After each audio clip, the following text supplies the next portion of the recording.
is going to mark episode 1 of a new series that I'm going to be starting.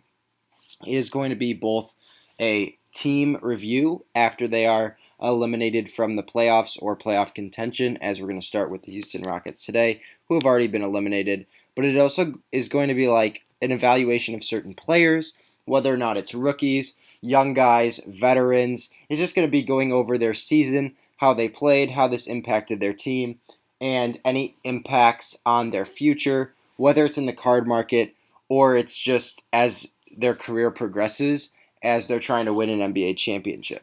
So as you can see on the screen, today is going to be highlighting the Houston Rockets. The Houston Rockets were a team that was in the bottom of the Western Conference as well as the entire NBA. I don't know exactly what their record was, but I think it was somewhere along the lines of like 15 or so wins. I can check real quick.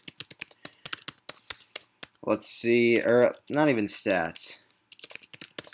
Let's see how they played this year. They finished the season 17-55, which was last in the Western Conference, as well as worst record in the NBA, which means that even though there's the updated lottery odds, they're still going to have the highest percentage for pick 1. I think it's tied with 2 or 3 other teams. So for them, they're hoping that they can get the number 1 overall pick and get Cade Cunningham, which would hopefully change the franchise around. But I don't know necessarily if they really need him.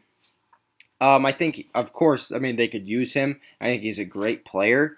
I just don't know if there's a single player this year. I think we're going to see another reference to last year where I don't know if there's a clear-cut number 1 overall pick.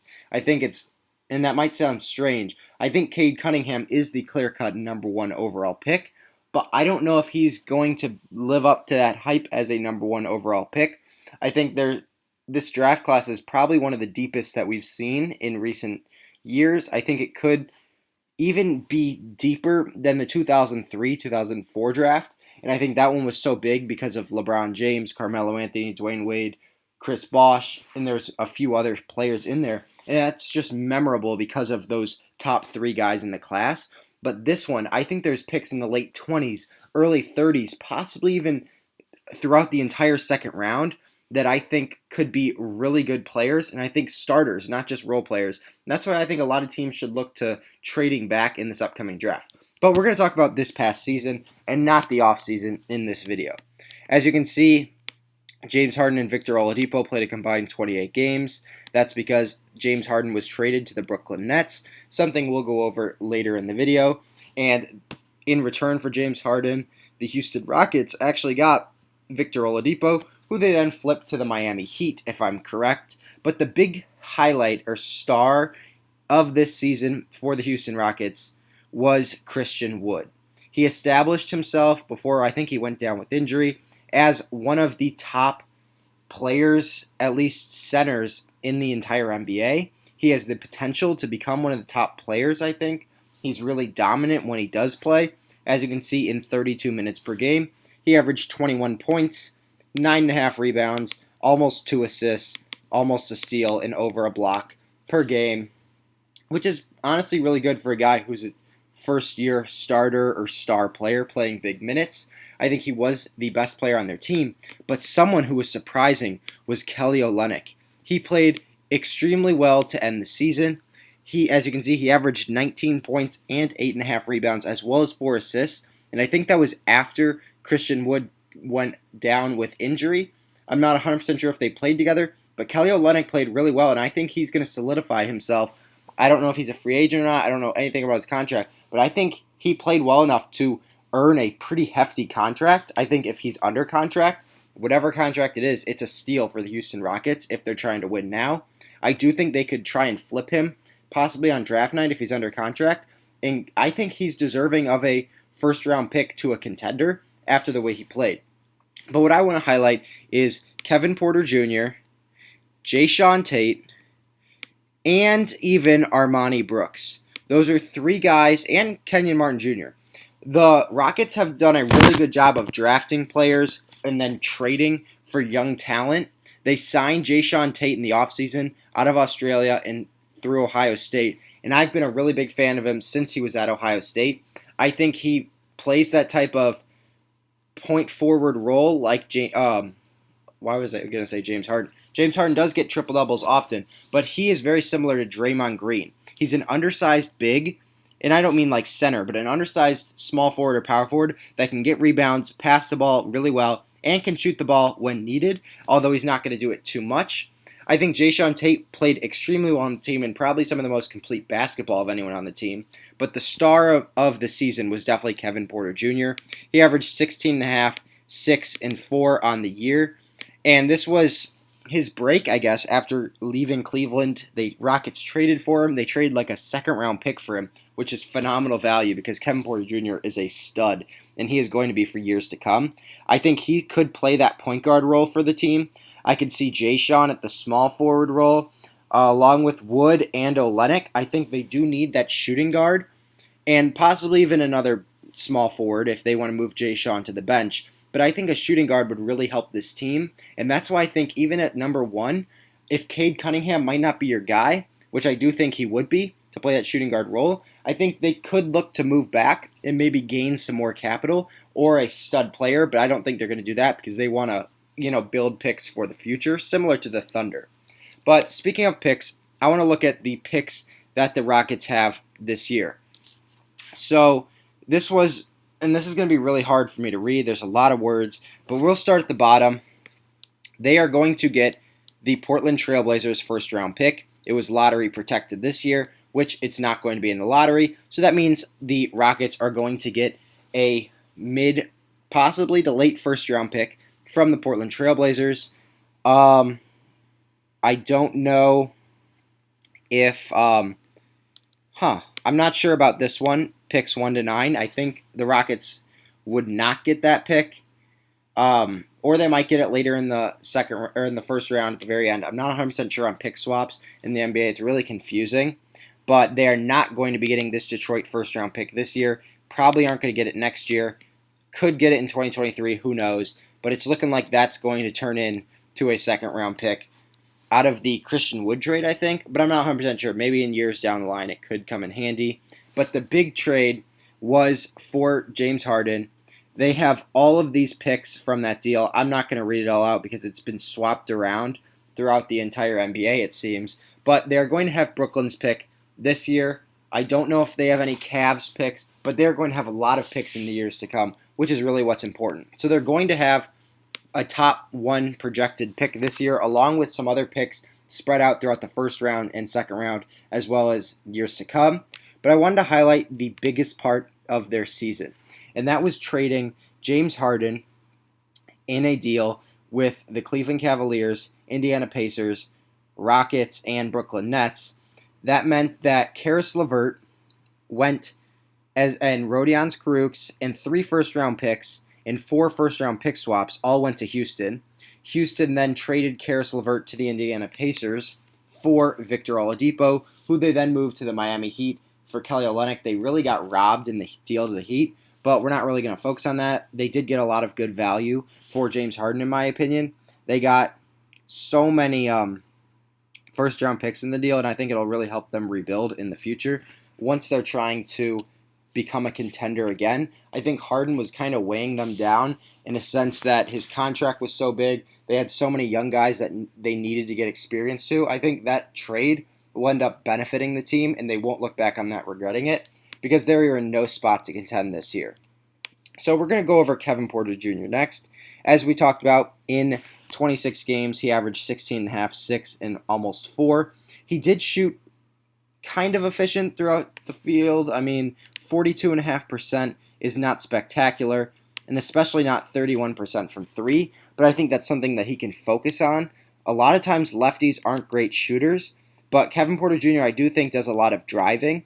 I think he's really efficient getting past defenders and maybe getting a mid-range shot to a floater. He's definitely not a spot-up shooter. He wasn't that at USC, and I don't think he was that last year for Cleveland. So I think maybe he can focus on that and try to improve at least shooting the ball from beyond the arc or maybe mid-range shots, and I think he could become a very versatile weapon for the Houston Rockets and be their point guard of the future, maybe even a shooting guard.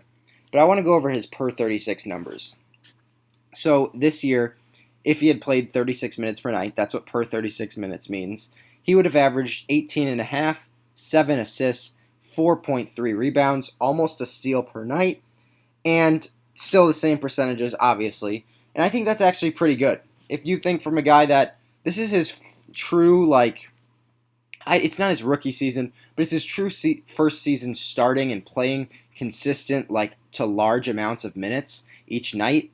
That's a pretty good stat line, 18.5 and 7 with 4 rebounds. I think he could become a guy that flirts with that triple-double every night. He did that in the G League, and people were getting so excited. I don't think he'll ever be that triple-double type person, but I think in his future, I could see him averaging somewhere 26 points per game and that 8 to 10 assists per night.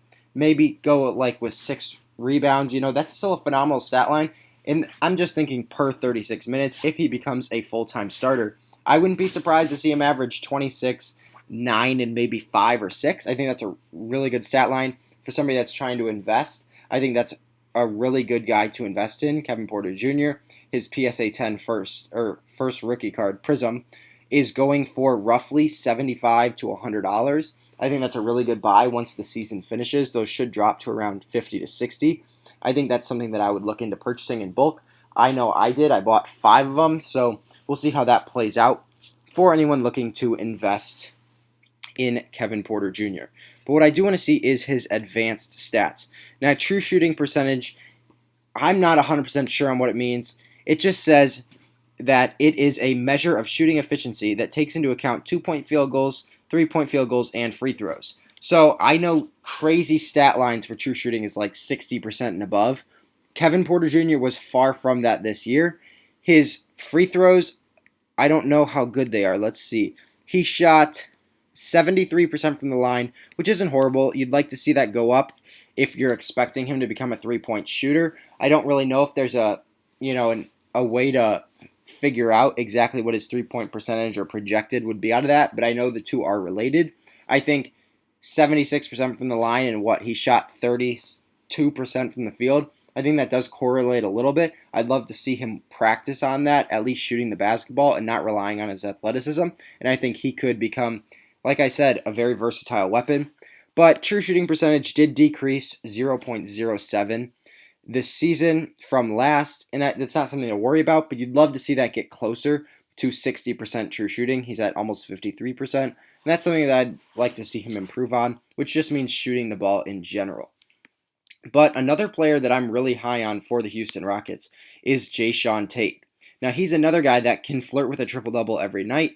He averaged 11, 5, and 2.5. He didn't shoot past the ball too much. He wasn't relied on for getting assists, but I do think that's something that he could do when called upon.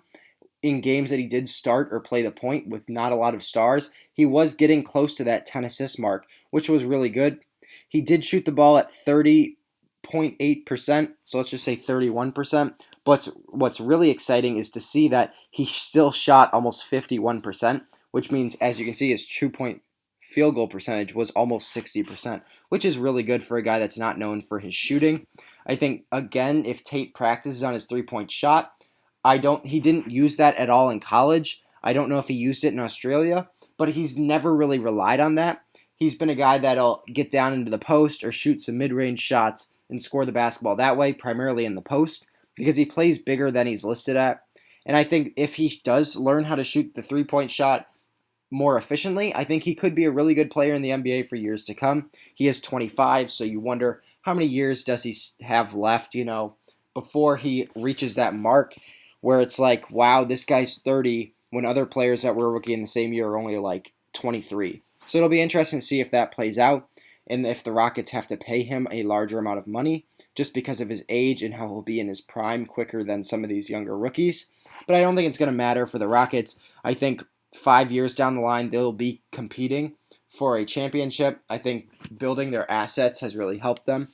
And I think Sean could be a useful piece off the bench or possibly as a starter, but I don't know if he has the ability to start over some players that the Rockets could get in the future or even this draft with a first-round pick or a super high first-round pick at that. I want to see Sean's per 36 minutes stats, he would have been at 14, 6.5, and 3. What he does play is really good defense. He would have averaged a steal and a half a block per night, which is really good for a guy who's his height. I want to see it again. He plays much bigger than his size. He is a 6'4", 230-pound small forward or power forward. Like, if that doesn't tell you or remind you of Draymond Green, I don't know what does. He hustles for balls. He's the guy that'll dive on the floor even though it's already out of bounds. Like, he's that type of player that you love as a coach, and I think that's going to help him in the NBA. But I just like him as a player. I've always liked him after he came out of the draft from Ohio State. I thought he was my favorite type of player just because of how much he hustled. As we can see, his true shooting percentage was 57.6%, and his free throw percentage did definitely impact that number. But he did, I don't know if that's a pretty big usage percentage at 16%, but I feel like that just shows you that he's not a star. I want to see what Kevin Porter's usage percentage is. His was at 25%, which means that when he's on the court, the ball's going through him 25% of the time. It's like an estimate of the player's team plays. So they're going through Kevin Porter Jr. 25% of the time. Sean Tate at only 16% of the time. Makes a lot of sense considering he's probably their fourth or fifth scoring option just because that's not what he's called upon to do. But I think maybe if that increases a little bit, his scoring could definitely go up. And I think he could be a viable option as a starter for the Houston Rockets. Overall, though, I think that this was a very promising season for the Houston Rockets. They found some guys like Armoni Brooks and Sean Tate who were not big names coming into the season. They've developed players such as, where is he? Kenyon Martin Jr., who actually played really well in limited time for them. He was a second-round pick, and he's played pretty well in the minutes as a starter. Some of these players down here that they're not really going to use, I wonder if they might trade them off. I'm not sure what the asterisk is by Mason Jones, but I don't know if he's still on the team. But he was a really good scorer in college. Let's see what it says down here. Mason Jones did get traded. Okay, that makes sense because they didn't really need him. They've got a lot of players that could get minutes over him. I'd like to see this team possibly get a little bit younger, maybe through the draft, trading away Kelly Olynyk and gaining more assets. And I think this could be a scary team a couple of years down the line, but they are definitely not in a spot to contend. I did see a funny meme posted the other day where it was not even a meme, but like 12, 13, 14, and 15 in the Eastern Conference are now the 1, 2, 3, and 4 seeds 5 years later, which is just crazy to see. I do think the Rockets could be one of those teams in 4 or 5 years that ends up being the 1 seed in the Western Conference once again, as they were, I think, last year with Chris Paul and James Harden. I would be on the lookout for that. I would even think about buying Kevin Porter Jr. now just for the future and holding on to him and just saying this is the guy that I'm going to hold on to and not look to flip because I think he could become a stud in the NBA. Let me know down in the comments what you guys think about Kevin Porter Jr. Do you think he has the ability to become a stud? I really think he could. I'm mostly going to focus on teams that are out of the playoffs. If there's a team that you guys want me to do next, if you enjoyed this type of video, make sure to first leave a like on the video and then tell me what team you would like to see down in the comments down below. And that'll be it for me for this video. I said video. I'll catch you guys in the next one.